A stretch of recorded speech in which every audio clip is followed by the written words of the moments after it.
2 minutes pour comprendre aujourd'hui l'insuffisance cardiaque. Je suis avec le professeur Éloi Marijon, vous êtes cardiologue à Pompidou. L'insuffisance cardiaque, ça se caractérise par quoi? Alors, l'insuffisance cardiaque, c'est quand le cœur n'est plus capable d'assurer son rôle de pompe. Donc, on va avoir des signes tels que l'essoufflement à l'effort, c'est-à-dire ça va être vraiment rythmé par les efforts. Le patient va devenir essoufflé et puis il va pouvoir, quand ça va se dégrader, devenir essoufflé au repos. C'est-à-dire que les poumons vont être vraiment gorgés de sang. C'est ce qu'on appelle l'œdème pulmonaire. D'accord. Et puis en même temps, on a des signes qui montrent bien que le cœur ne fonctionne pas comme normalement. C'est-à-dire des signes de stase veineuse avec des chevilles qui vont enfler avec des œdèmes. On appelle des œdèmes bilatéraux au niveau des jambes. C'est plutôt une maladie de l'âge ou alors on peut être insuffisant cardiaque à tout âge?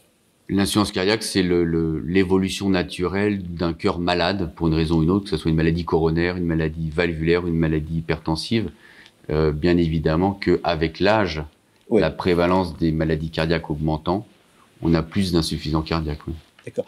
Donc ce cœur, en fait, qu'est-ce qui se passe quand il est insuffisant? Il est pas assez fort pour pomper, c'est ça? Il a perdu sa force? Ou alors on m'a dit que les cœurs d'insuffisants cardiaques étaient plus gros en général. Alors, il y a la moitié de ces insuffisants cardiaques, c'est vraiment un problème de pompe. La pompe ne va pas pouvoir se contracter suffisamment et donc le débit cardiaque va diminuer. Mais on a l'autre moitié, c'est de l'insuffisance cardiaque que l'on dit diastolique, c'est-à-dire que c'est le cœur qui n'est pas capable de se remplir correctement. Le cœur n'est pas assez compliant. D'accord. Ouais.